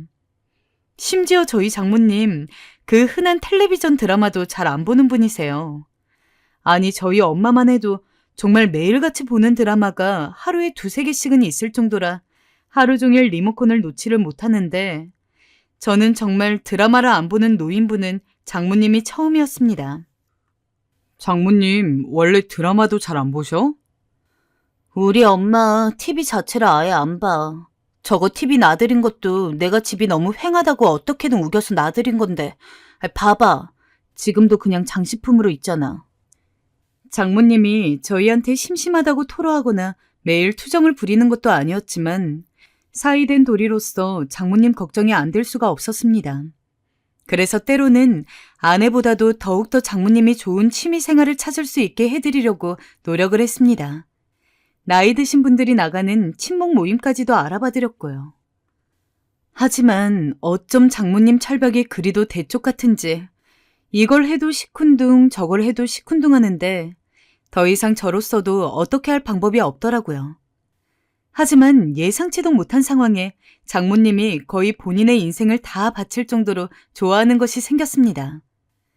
몇 년 전에 TV 프로그램 중에 트로트 가지고 경영대회 하는 프로그램이 참 유행했어요. 이름이 미스트롯인가 그랬는데 저는 한 번도 본 적이 없지만 저희 부모님도 그렇고 인터넷이며 보면 어딜 가든 미스트롯 이야기가 많이 나와서 이름은 꽤나 많이 들어봤습니다. 시청률이 30%가 넘었던 적도 있다고 하니까 확실히 우리나라 사람들 대부분이 그 미스트롯이라는 프로그램을 봤던 것 같아요. 한참 그 프로그램을 하고 있을 때 저랑 아내랑 오랜만에 장모님 댁 좀 들리자고 하면서 과일 같은 걸 사들고서 간 적이 있었습니다. 근데 평소에 저희가 가면 장모님은 문소리가 들리자마자 이미 거실에 나와서는 왔냐면서 저희를 반겨주시고 그랬거든요. 근데 그날은 저희가 현관에 들어갔는데도 거실에 안 계시더라고요. 장모님이 쓰시는 방문은 닫혀 있었고요. 장모님 주무시나? 평소 대낮에 낮잠도 제대로 안 자시는 분이라서 어리둥절한 마음을 가지고 사들고 온 과일을 대충 냉장고에 정리를 한 채 장모님이 계시는 방문을 두드리며 장모님, 저희 왔어요. 하고 문을 열었는데 그래. 왔니? 라고 말씀하시는 장모님의 눈이 텔레비전에 뚫어지게 고정이 되어 있었습니다. 하지만 제가 놀란 건 그 때문이 아니었어요. 그냥 흰 벽지가 전부였던 장모님 방 벽에 웬 여자 사진이 덕지덕지 붙어 있었고요. 장모님, 이게 누구예요? 일단 연예인인 것 같긴 했는데 저는 난생 처음 보는 얼굴이어서 장모님에게 물었더니 장모님이 그제야 저에게 고개를 획 돌리시더니 어떻게 저 여자를 모를 수가 있냐는 듯이 말씀하시더군요. 자네는 미스트롯도 안 보나? 송가인이잖아, 송가인. 아, 송가인이요? 미스트롯 프로그램에서 송가인이 중노년층 사람들한테 인기가 많다는 건 알고 있었지만 얼굴은 장모님 방에서 처음 알게 됐습니다. 연예인 그 누구도 관심을 안 가지시던 분이 갑자기 벽에다가 송가인 사진을 붙일 정도로 저희도 모르는 새에 송가인한테 푹 빠져 계시더라고요. 뒤늦게 들어온 아내도 얼떨떨한 표정이었습니다. 아니 엄마, 아무리 그래도 중학생도 아니고 무슨 연예인 사진을 이렇게 도배를 해놔? 그리고 그날 저희는 장모님이 차려주시는 저녁을 먹으면서 송가인이 미스트롯에서 부른 노래가 무엇인지 처음부터 끝까지 다 들어야 했고 송가인이 얼마나 멋있으며 노래를 잘하는지에 대한 장모님의 열변까지 빠짐없이 귀담아 들어야 했습니다. 그날 아내가 집에 가서는 우리 엄마가 저렇게 뭐 좋아하는 거 처음 봤어 라며 웃더군요. 저도 늘 무뚝뚝하고 세상만사 관심 없어 보이던 장모님이 그렇게 송가인을 좋아하는 걸 보니까 참 신기했습니다. 그러다 문득 너무 좋은 생각이 났어요. 바로 장모님을 노래 교실로 보내드리면 어떨까 싶더라고요. 제가 스스로 생각해도 너무 기특한 생각이지 싶었습니다. 그래서 바로 아내에게 말해줬죠. 여보, 요새 장모님 나이대 분들 위해서 노래 교실 같은 거 많이 하잖아. 장모님도 그런 거 다니시면 좀 좋아하지 않을까? 그러게, 그거 좋은 생각이다. 마침 요새 미스트롯 인기 많아서 노래 교실 같은 거에도 송가인 노래 가르쳐주고 그러는데 꽤 있을 텐데. 내가 장모님 다닐 만한 노래 교실 한번 알아봐 볼게. 그날 이후로 저는 장모님 동네 근처 노래 교실 하는 곳을 수소문해서 제일 괜찮은 곳에 장모님을 모셔다 드렸습니다. 처음에는 무슨 노래 교실이냐면서 언제나와 같이 시큰둥해 하시더라고요. 그런데 웬걸 저에게 전화가 온 겁니다. 예, 세상에 이렇게 재밌는 게 있었나 싶다. 몇 번 다니고 나니 노래 교실만큼 재밌는 게 없어. 우리 이서방 고마워 아주. 네, 다행입니다 장모님. 오래오래 다녀주세요. 장모님이 이토록 행복해하는 목소리는 정말 만난 이래로 처음 들어본 것 같아요. 어찌나 소녀처럼 들떠 계시는지, 그날도 노래교실 가는 날이셨는지 저에게 새벽부터 전화를 거셔선 자랑을 하시는 거였어요. 아내에게 물어보니 우리 엄마 노래교실 가는 날이면 아침 6시부터 일어나서 준비한대 라고 하더군요. 참 사위로서 장모님한테 제대로 효도한 적이 없는 것 같아 늘 마음이 쓰였는데 이번 기회에 효도다운 효도를 한 것 같아 참 뿌듯했습니다. 그렇게 장모님은 노래교실을 거의 1년 넘게 다녔어요.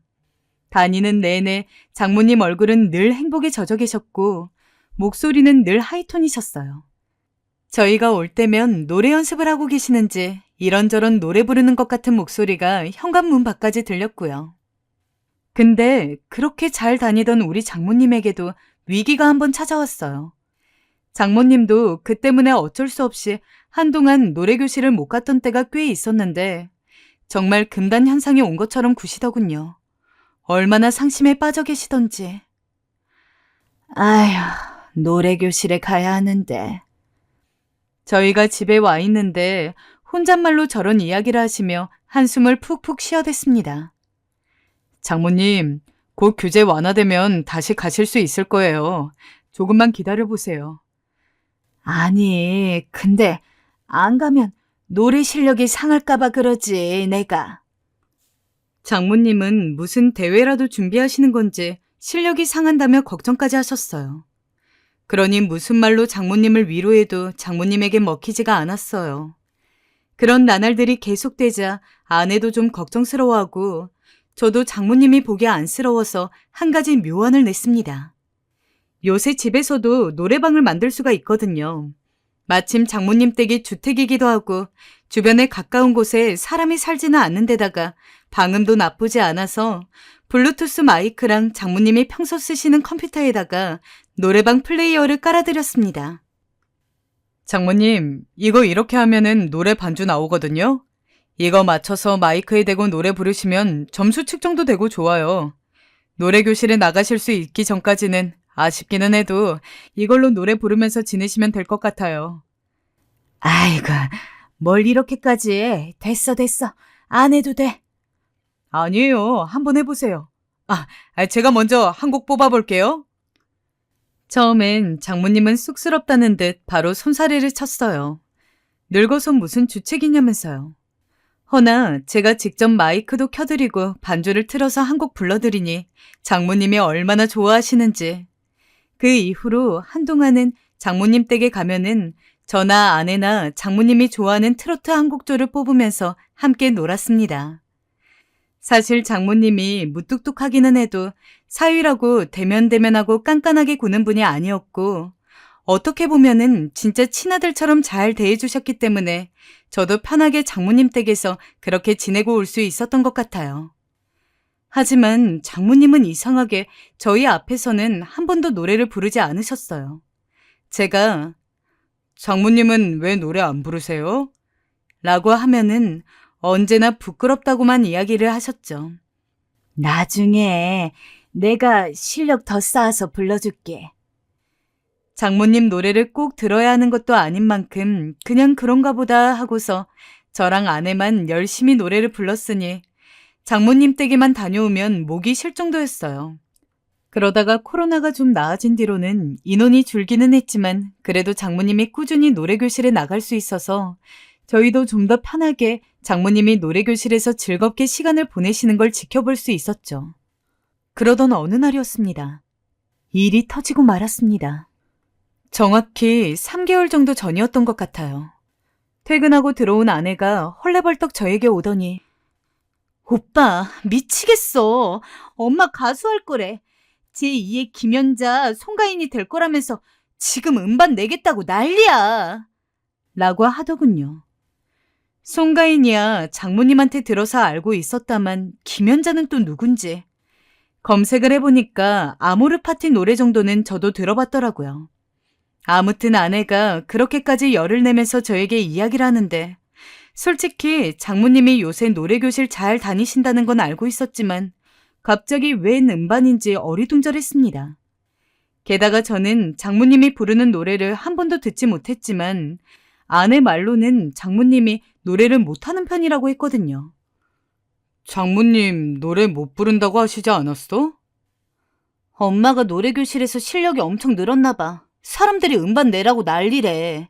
게다가 그 수강생 중에 무슨 사장이 있는데 그 사장이 엄마가 음반 내면 무조건 성공한다고 그랬다나? 아무튼 그것 때문에 엄마가 음반 내는데 5천만 원이면 된다고 나한테 빌려달라고 하는 중이야. 성공해서 갚는다고. 아, 5천만 원? 작은 금액이 아닌데? 솔직히 5천만 원이 작은 금액도 아닐 뿐더러 아내도 노래교실 다니기 이전에 장모님 노래만 들어봤지 그 이후에는 한 번도 들어본 적이 없길래 뭔가 긴가민가한 눈치더라고요. 저는 솔직히 조금 회의적이었습니다. 설마 정말 같은 노래교실 사람들 말대로 장모님이 노래를 잘 부르신다고 하더라도 요새 노래 잘하는 사람들이 한두 명도 아니고 게다가 음반을 낸다고 하는 게 노래를 잘한다고 무조건 성공하는 건 또 아니잖아요. 노래를 잘하는 건 기본이고 운도 있어야 하고 그 외에 뭔가 제가 모르는 다른 것들이 필요하겠죠. 게다가 무엇보다도 저나 아내나 장모님 음반을 내드릴 만한 큰돈이 없었습니다. 일을 어쩌지. 엄마는 진짜 내고 싶어 하던데. 엄마 죽기 전 소원이래. 오죽하면 음반 내는 게 죽기 전 소원이라고 말씀하시는데 제 입장이 퍽 난감해졌어요. 한평생 무엇도 즐기지 않고 좋아하지 않았던 장모님이 처음으로 마음을 가지게 된 것이 트로트이고 노래교실 다니면서 그 누구보다 즐거워하셨으며 더 나아가서 본인이 이름으로 된 음반을 내고 싶어 할 정도로 흥미를 가지고 계시는데 저나 아내나 아예 냉정하게 저희 돈 없어요 하면서 내치기가 힘든 게 사실이더라고요. 솔직히 수십 년을 살면서 딱 하나 간절히 바라는 소원이 5천만 원짜리인 거면 객관적으로 5천만 원 자체가 큰 돈이긴 해도 그 소원값에 비하면 저렴하다고 볼 수도 있기도 하고 어떻게 해야 할까? 정말 그냥 음반을 내드려야 하나? 정말 몇 날 며칠을 아내와 그 문제로 밥도 못 먹으면서 고민을 했습니다. 그러다 결국 일단 저희 둘이서 일단 장모님 음반을 내자고 하는 사장님을 만나보고서 결정을 해보자고 마음먹었어요. 장모님 말로는 나름 이 업계에서 그래도 몇몇 신인 가수들을 키워낸 사장이라고 했기 때문에 그 정도 정보만 듣고선 사무실로 찾아가게 되었죠. 안녕하세요. 네, 안녕하세요. 저는 어머님 딸이고 이 사람은 사이되는 사람이에요. 처음에 저는 인사를 하는 척하며 사무실부터 살폈어요. 역시나 사무실에는 그 사장이 키운 것 같은 몇몇 신인 가수들의 포스터가 붙여져 있었어요. 솔직히 생각보다 조금 조악한 느낌의 사무실이긴 했으나 어쨌건 이야기는 들어보기로 했습니다. 왜 저희 장모님에게 이런 음반 권유를 하시게 된 거예요? 아마 사위분께서도 애자씨 노래를 들어보셨으면 아시겠지만 제가 생각할 땐 차세대 트로트 가수로서 크게 될 사람임이 틀림없습니다. 저는 그 가능성을 노래교실에서 확인했어요.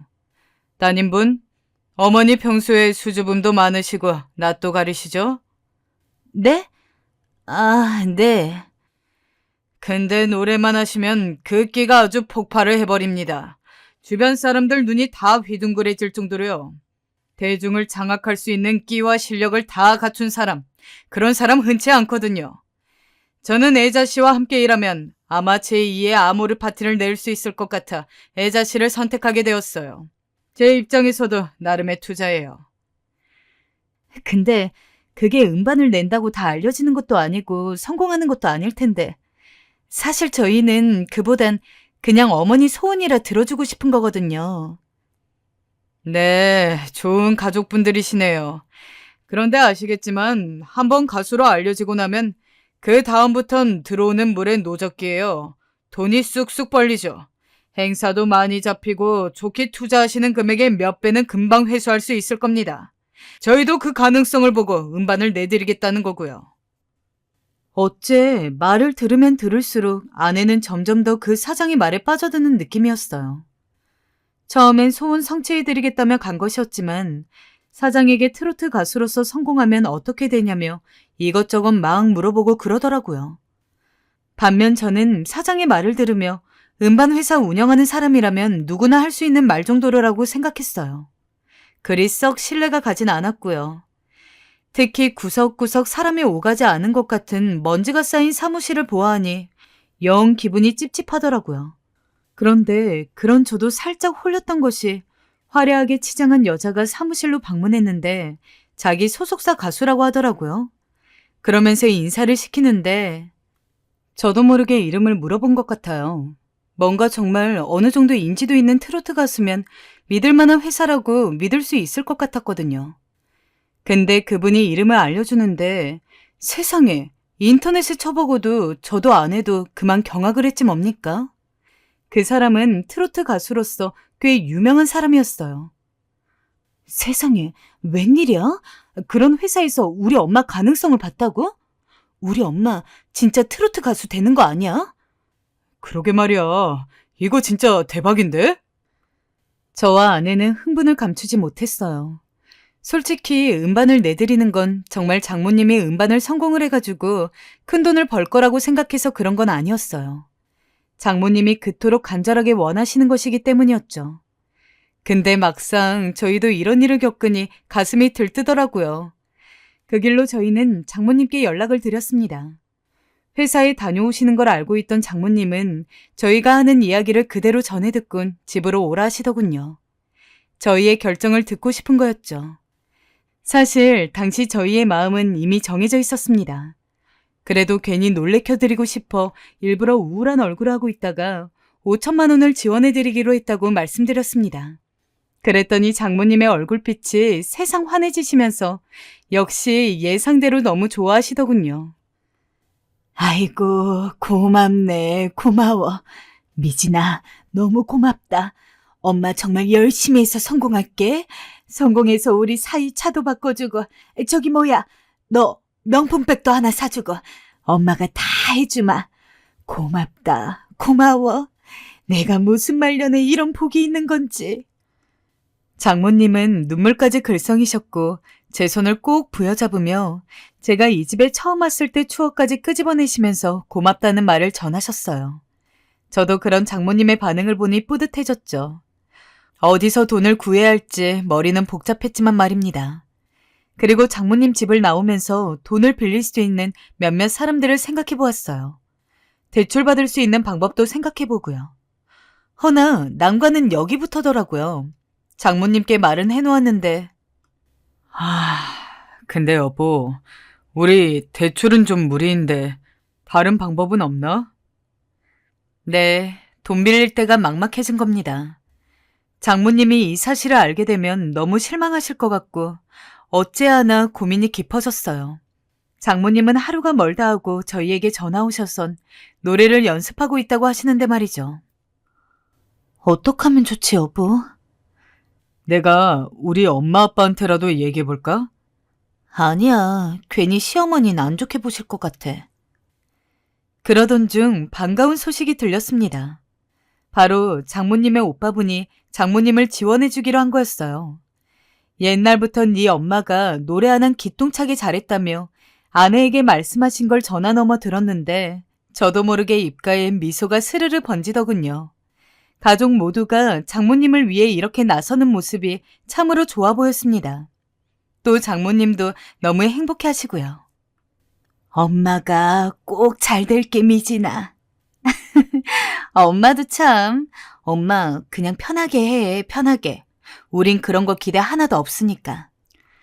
그리고 그날 이후 장모님은 어떠한 탄력이라도 받았는지 정말 두문불출하고 노래만 열심히 하시는 것 같았습니다. 평소에는 아내가 전화를 걸 때 늘 빨리 받으시고 이런저런 이야기를 하다가 끊는 것이 대부분이었는데 저희가 노래 테스트를 한다고 한 뒤에는 장모님이 전화도 잘 안 받으시고 어쩌다 받는다고 해도 나 노래 연습하느라 바빠서 이만 끊으마 라며 먼저 전화를 끊는 날도 많았습니다. 그렇게까지 하시니까 저희도 대체 장모님 노래 실력이 어떨지 너무 기대가 되더라고요. 그래서 장모님께 부탁을 드렸습니다. 장모님, 저희도 노래 한번 들어보고 싶은데 어떻게 안 될까요? 지금? 장모님은 뭐가 좀 불편하신지 고민하는 듯 하셨어요. 그래서 제가 편하게 하시면 된다고 하니 알겠다. 그럼 나도 연습 더 하고 2주일 있다가 우리 집으로 와라. 내가 그때 들려줄게. 하시더군요. 그리고 그렇게 고대하고 고대하던 2주일이 지나서 장모님의 노래를 듣는 날이 다가왔습니다. 저희가 장모님 댁에 가니까 장모님이 비장한 얼굴로 제가 전에 사드린 블루투스 마이크를 쥐고 저희를 맞아주시더군요. 장모님이 제 생각보다도 더욱더 음반을 내는 것에 진심인 것 같아서 놀랍기도 하면서도 한편으로는 어쩜 그렇게 웃음이 나는지 애써 웃음을 참고서 그러면 장모님 무슨 노래 부르실 거예요? 하고 물었습니다. 김연자의 아모르 파티 부를 거야. 그러더니 장모님은 잠시 옷방에 들어가셔선 의상을 갈아입고 오셨습니다. 그때부턴 집안에 비장한 기류가 흘렀죠. 저도 아내도 새삼스레 바짝 긴장을 할 정도였으니까요. 그리고 제가 반주를 틀어드리자 장모님은 헛기침을 몇 번 하더니 마이크를 딱 입에 대고는 한 소절 한 소절 불러나가기 시작했습니다. 산다는 게 다 그런 거지. 누구나 빈손으로 와. 소설 같은 한 편의 얘기들을 세상에 뿌리며 살지. 자신에게 실망하지 마. 모든 걸 잘할 순 없어. 오늘보다 더 나은 내일이면 돼. 인생은 지금이야. 여러분, 혹시 심금을 울리는 노래를 들어보신 적이 있나요? 저는 그날 장모님의 노래 테스트를 하면서 들어봤습니다. 저랑 아내가 정말 장모님 모르게 눈물을 줄줄 흘렸어요. 그만큼 잘 불러서 감동을 받아 그랬냐고요? 아니요.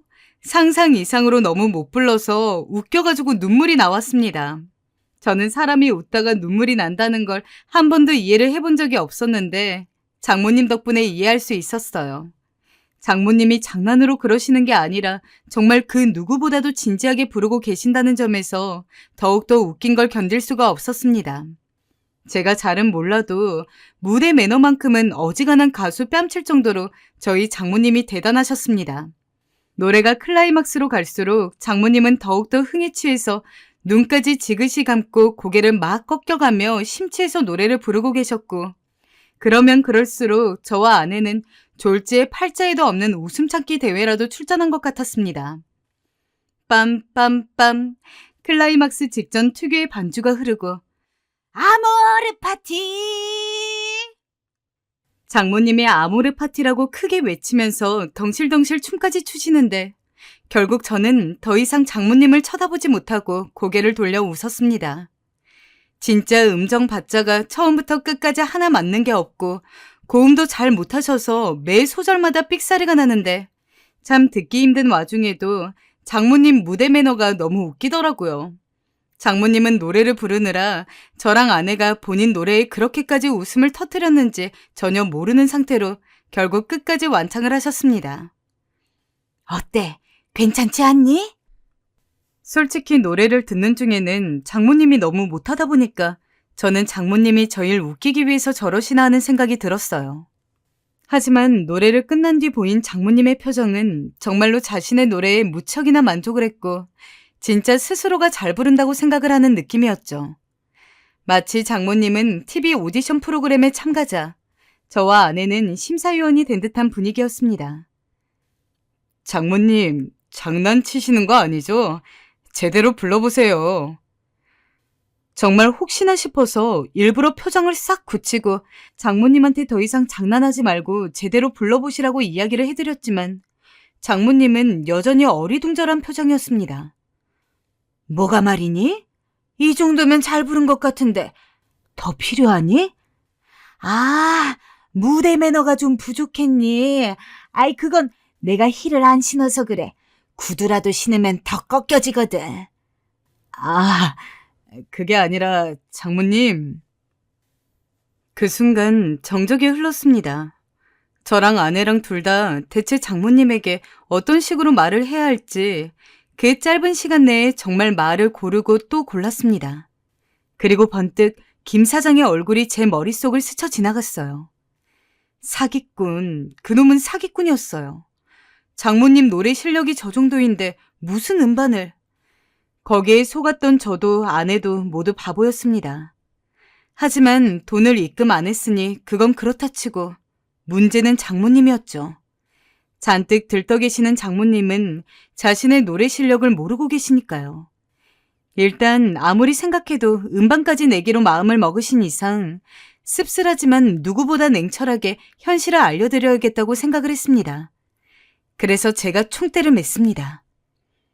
장모님, 김 사장이랑 친하게 지내시면 안 될 것 같아요. 그놈은 사기꾼이에요. 제가 장모님을 싫어하고 그래서 그런 게 아니라 정말 객관적으로 봤을 때 장모님 노래 실력으로는 음반 내서 성공할 수가 없어요. 솔직히 요새 음반 내는 거 노래를 잘한다고 다 성공하는 것도 아니긴 한데 그렇다고 해서 노래를 못한다고 성공하는 것도 아니거든요. 노래를 잘하는 건 기본이고 다른 건 갖춰져 있어야 하는데 장모님으로선 음반의 기본이라고 할 수 있는 노래조차 제대로 안 되어 있으세요. 이런 상황에서 음반을 내는 건 좀 무리지 않을까요? 그렇게 할 말을 다한 대가가 뭐냐고요? 장모님 댁에서의 퇴출이었습니다. 진짜 등 떠밀려서 쫓겨났어요. 저야 장모님을 위해서 그렇게 말씀드린 거긴 하지만 장모님 입장에서도 속상할 거 알기에 이해했습니다. 허나 장모님은 속이 많이 상하셨는지 아내랑 같이 집에 갔는데 집에 가자마자 장모님으로부터 전화가 오더라고요. 너랑 이서방은 트로트의 한을 전혀 몰라. 너희가 나이 더 먹어봐. 그때서야 엄마 실력을 알아줄 게다. 아니 엄마, 트로트의 한이고 뭐고 기본적으로 노래를 잘해야 할 거 아니야. 엄마가 이야기하는 그 한도 노래를 잘해야 더 잘 표현되는 거 아니겠어? 근데 엄마는 정말로 노래가 안 된다니까? 김 사장이 나보고 심금을 울리는 노래 실력을 가지고 있다면서 무조건 제2의 김연자, 송가인 만들어주겠다고 했어. 근데 어째 아무것도 모르는 너네들이 나를 그렇게 무시하니? 아이고, 내가 돈만 있었어도 안 이러는 건데 돈 없는 게 서럽고 죄다, 죄야! 너희 진짜 평생 후회할 거다. 내가 어떻게든 돈 만들어서 갈코리로 돈을 쓸어 담을 거라고. 그땐 너희들 국물도 없을 줄 알아. 엄마! 장모님은 전화를 그렇게 툭 끊어버리셨어요. 사실 저희가 장모님 집 나오면서 돈을 해주겠다는 분에게도 전화를 걸어 그러지 말라고 말씀을 드렸거든요. 그랬더니 노발대발하셔선 새벽에 아내에게 전화를 걸어 서럽다며 어쩜 그럴 수 있냐고 5천이 그리 아깝냐고 하셨더라고요. 그러다 장모님이 언젠간 저희 집을 찾아오셨습니다. 초인종을 몇 번 누르시고 들어오시더니 너네들은 그럼 왜 김 사장한테 넘어간 거냐? 하고 물으시더라고요. 그 말에 아내 역시 고개를 갸우뚱했어요. 근데 있잖아 여보. 엄마 말대로 정말 유명한 가수까지 데리고 있는 회사인데 왜 그런 사기를 치고 다니는 거야? 아내의 말에 장모님도 그래! 하며 옆에서 끄덕이셨죠. 아내의 말에 저는 김 사장 사무실 갔을 때의 풍경을 하나하나 떠올려 봤어요. 먼지가 쾌쾌하게 쌓여있던 사무실이었지만 제가 홀렸던 이유는 문을 열고 들어와 저희에게 인사를 건넨 유명한 트로트 가수 때문이었어요. 저는 아내에게 그 가수 이름을 다시 인터넷에 검색해보라 했고 아내는 검색을 하더니 입을 급히 틀어막더군요. 저희 둘 다 그 결과를 보곤 할 말이 이렇습니다. 사실 우리 둘 다 얼굴이 벌개졌죠. 동명이인이었어. 우리가 그만 섣불리 판단해버린 거야. 어떻게 이럴 수가 있지? 저희도 마음이 들뜨고 성급했던 나머지 그런 실수를 한 거였죠. 웃음도 나오고 울고 싶기도 했지만 일단 장모님에게 설명을 드려야 했으니 차분히 장모님을 앉혀놓고 저희가 이러이러해서 착각한 거라 말씀을 드렸어요. 근데 고개를 끄덕이실 줄 알았던 장모님이 콧방귀를 끼며 그러시더군요. 내가 어떻게든 동구해서 음반 낼 거다. 오늘 저녁에도 김 사장이랑 식사하기로 했으니 그런 줄 알아. 아무도 내 꿈은 못 막아. 장모님은 거의 영화 속 주인공이셨어요. 저흰 그 주인공의 꿈을 막는 장애물 정도였고요. 이쯤 되자 상황이 심각해진 걸 아내도 저도 눈치챘습니다. 이제는 웃을 때가 아니고 사태를 해결해야 할 때였죠. 어떻게 하면 장모님에게 현실을 직시해줄지 생각하다가 답은 하나더라고요. 여보, 김 사장 그 인간을 찾아가자. 걔 완전 사기꾼이잖아. 장모님 등쳐먹으려고 하는. 아니야. 무턱대고 찾아가면 어떡해. 그 인간이 사기꾼이라는 거 증명해야 해. 엄마 다니는 노래교실 가보면 뭐가 나오지 않을까? 네, 제가 장모님에게 소개를 시켜드린 노래교실인 만큼 직접 알아봐야 할 것 같았습니다. 그래서 장모님이 다니시는 노래교실에 시간을 내어서 찾아갔어요. 그리고 노래교실 강사로 보이는 사람한테 전부 이야기를 했죠. 저희 장모님이 김자, 애자, 자자이신데 노래교실을 다니고서부터 자꾸 이상한 소리를 하셔서요. 실례인 걸 알지만 뭐 좀 여쭈려고 왔습니다. 네, 안녕하세요. 편하게 물어보세요. 저희 장모님이 여기 수강생분들한테 노래 칭찬을 좀 받으신 것 같은데 그것 때문에 계속 음반을 내고 싶다고 하시더라고요. 근데 문제는 그 과정에서 김 사장이란 분을 자꾸 언급을 하셔서요. 혹시 강사님이 아시는 거 없나 하고 좀 물어보러 왔습니다. 네? 김 사장이요? 그분은 알기는 아는데 쫓겨나신 분이에요. 쫓겨나셨다고요? 역시 강사한테 들어보니까 우선 저희 장모님이 해당 강사님에게 노래교실 수업을 듣고 있지는 않았습니다. 근데 문제의 김 사장은 알고 있다고 했죠. 원래 그 강사님한테 노래교실을 수강하고 있던 사람인데 그 사람이 사기꾼이어서 매번 노래교실을 다니다가 조금 속여먹기 좋은 사람, 한마디로 호구 같은 사람을 보면 무조건 노래 잘한다고 띄워준 다음에 자기한테 5천만 원만 맡기면 음반 싹 만들어서 데뷔시켜줄 수 있다며 나이 드신 분들을 꼬드기는 사람이라고 했습니다. 그걸 제가 알게 돼서 제 수업은 못 듣게 했는데 보니까 제가 아닌 다른 강사님 수업을 듣고 있었나 보네요. 거기서도 그러고 있을 줄은 꿈에도 생각을 못했는데. 어쩐지 이상하다 싶었는데 강사님을 찾아와 보기를 잘했네요. 모쪼록 알려주셔서 감사합니다. 저는 강사님이 하신 말을 그대로 장모님에게 전달했어요. 장모님, 대체 어떤 식으로 칭찬을 한 건지는 모르겠지만, 김 사장, 그 사람은 사기꾼이에요. 이미 당한 사람도 있고요. 뭐? 장모님은 처음엔 놀라신 듯 했고, 입술을 꼭 깨무셨어요. 그래서 제가 좀 더 자초지종을 이야기해드렸어요. 김 사장이란 사람을 우리도 겪어봤지만 사기꾼이다. 허나 장모님은 인정하기 싫은 듯 얘기를 듣는 둥 마는 둥 하셨어요. 역시나였죠. 그쯤 되자 아내가 의미심장한 얼굴로 저를 보더니 고개를 끄덕이더군요. 장모님, 잠시만요. 저는 어쩔 수 없이 밖으로 나가 김 사장에게 사기를 당하셨던 수강생 한 분을 모시고 들어왔습니다. 이렇게까지 충격을 드리고 싶진 않았지만 만일을 대비해서 사기를 당했던 수강생분에게 연락을 드렸었거든요. 수강생분은 자기도 노래교실을 다녔던 사람이라며 김 사장이 어떤 인간인지 낱낱이 알려드렸습니다. 그 인간한테 아직 입금 안 했으면 아휴 천만 다행이에요.